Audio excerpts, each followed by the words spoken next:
So the next thing people ask us is, so let's say I get applicants, I contact applicants for interviews, but a lot of times they don't show up. And Yeah. that's a huge frustration for employers right now. We call it candidate ghosting. Uh, Mhm. and so what do you say to somebody who's facing that problem? Yeah, I think it's similar to the applicant issue. We have to look at what the job seeker perspective is. Right. I think if you're an employer who can take a few minutes to understand why ghosting is happening, then you will absolutely be ahead of the other employers because now you know what the problem, the why is, now we can solve it. And when it comes to applicants ghosting, this is always the first thing I would explain is why is this occurring?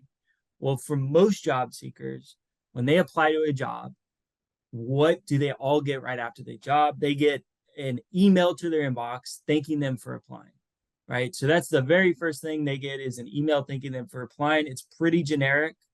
It's really just a confirmation.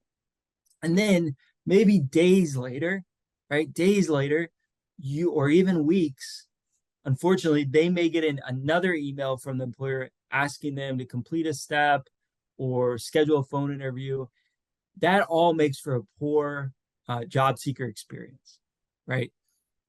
But understanding that will give us a competitive edge. So, what are some quick and easy things you can do? Don't rely solely on email.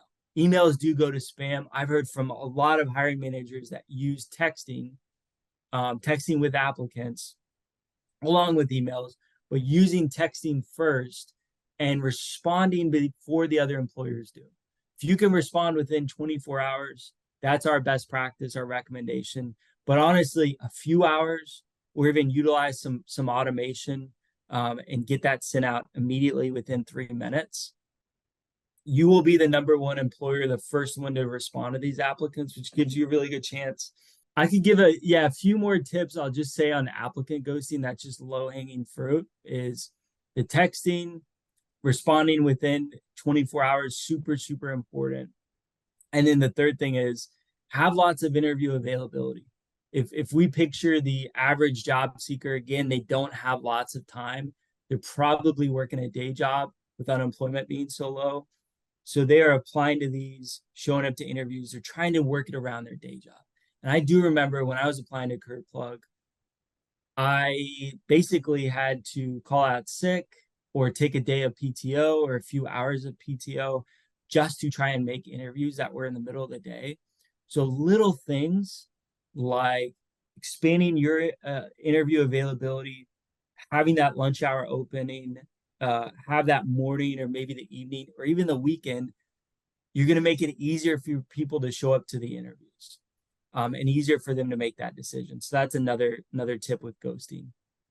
That's really good advice. I actually hadn't considered that. Like the fact that, it's almost like trying to get doctor's appointments during the workday, right? It's like Yeah, think of how much of but what if it was open, all the time and suddenly you yeah, didn't have to take, so it's a huge commitment to take a full day of yeah, PTO. And you always like as a job seeker, don't you kind of feel bad calling in sick like at the last minute? yeah, Sick. You're not really sick. Like now I'm a liar all of a sudden just to like go to a yeah, job.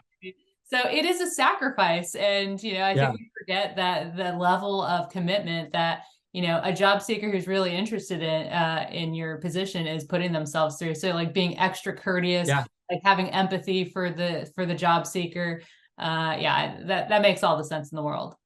And I'll just say one other point before you leave this, Desiree, is just the fact that you said courteous, being respectful, 100%. I agree. That's what this is. And those applicants, because they're applying to lots of jobs, are probably going through a few interviews. It's going to become very, very clear to these job seekers and applicants whether or not this specific employer's hiring process is quick and Yeah. easy and transparent and stress free versus another employer's process, which is drawn out, lots of back and forth, takes weeks, right?